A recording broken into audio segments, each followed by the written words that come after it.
ముందుగా సనాతన ధర్మ కుటుంబీకులందరికీ కూడా శుభాభివందనాలు. ఈ రోజు నేను మీతో చర్చించాలనుకున్న ఆలయం శ్రీ తలుపులమ్మ లోవ ఆలయం గురించి ఈ రోజు మనం తెలుసుకుందాం.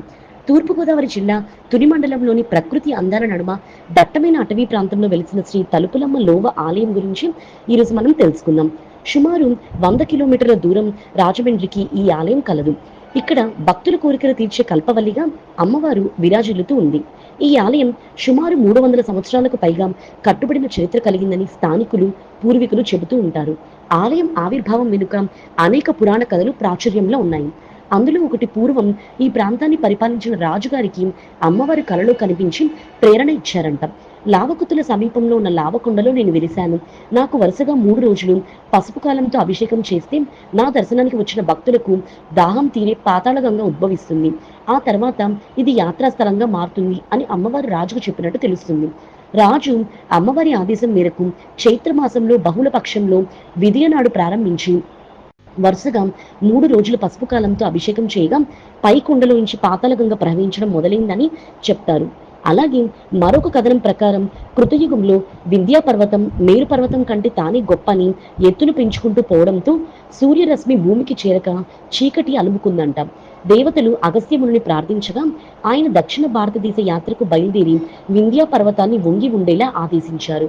అలా దక్షిణ దేశంలో పర్యటిస్తూ ప్రస్తుత లోవ ఉన్న అరణ్య ప్రాంతాన్ని దాటుతుండగా అగస్త్యమునికి చీకటి పడి ఆకలి దప్పులు వేశాయంట. ఆ సమయంలోని దట్టమైన చెట్ల మధ్య నుంచి దేదీప్యమైన కాంతితో లలితాదేవి ప్రత్యక్షమై తాను భక్త రక్షణ కొరకు అడవిలో సంచరిస్తున్నానని చెప్పిందంట. అమ్మవారు అగస్త్యమునికి నీటిదారాన్ని ఆహారాన్ని ప్రసాదించారు.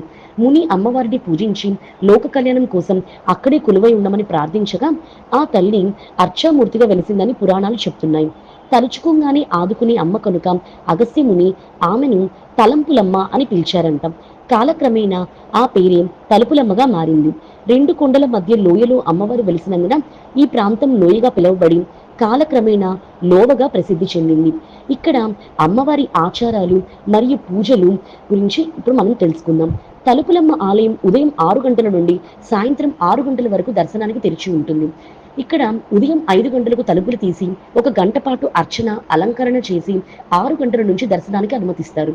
అమ్మవారికి ఉదయం 8 గంటలకు బాలభోగం, మధ్యాహ్నం 12 గంటలకు మహా నైవేద్యం, సాయంత్రం 4 గంటలకు చనాధాన్యం నైవేద్యం సమర్పిస్తారు. సంతానం లేని దంపతులు ఈ ఆలయానికి వచ్చి ఉయ్యాలను కట్టుకుంటే సంతానం కలుగుతుందని ప్రగాఢ నమ్మకం. పిల్లలు పుడితే అమ్మవారి పేరుతో లోవ తల్లి, లోవరాజు అనే పేర్లు పెట్టుకోవడం ఇక్కడ ఆనవాయితీ.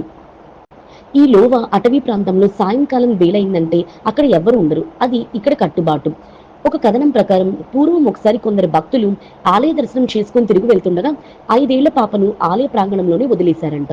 చీకటి పడుతున్నందున కట్టుబాటు ప్రకారం కొండపైకి తిరిగి వెళ్ళకూడదు. తెల్లవారిన తర్వాత తిరిగి వెళ్ళగా ఆ పాప క్షేమంగా ఆడుకుంటూ కనిపించిందంట. రాత్రంతా అమ్మవారి తల్లి రూపంలో జోలల పాటలు పాడి ఎటువంటి భయం ప్రమాదం లేకుండా ఆ పాపను కాపాడిందని పాప చెప్పిందంట. ఇలా అమ్మవారు తన ఉనికిని ఎప్పుడు చాటుతూనే ఉంటుందని భక్తులు ఇక్కడ విశ్వసిస్తూ ఉంటారు. తలుపులమ్మ తల్లి ఆలయం పిలిస్తే పలికే అమ్మవారిగా ఇక్కడ ప్రసిద్ధి చెందింది. భక్తులు కొంగు బంగారంగా విరిజిల్లి ఈ తల్లిని, ఈ క్షేత్రాన్ని అందరూ దర్శించుకోవాల్సిందిగా మనవి. అలాగే ఈ వీడియో చూసిన మీ అందరికీ కూడా కృతజ్ఞతలు. ముందుగా సనాతన ధర్మ కుటుంబీకులందరికీ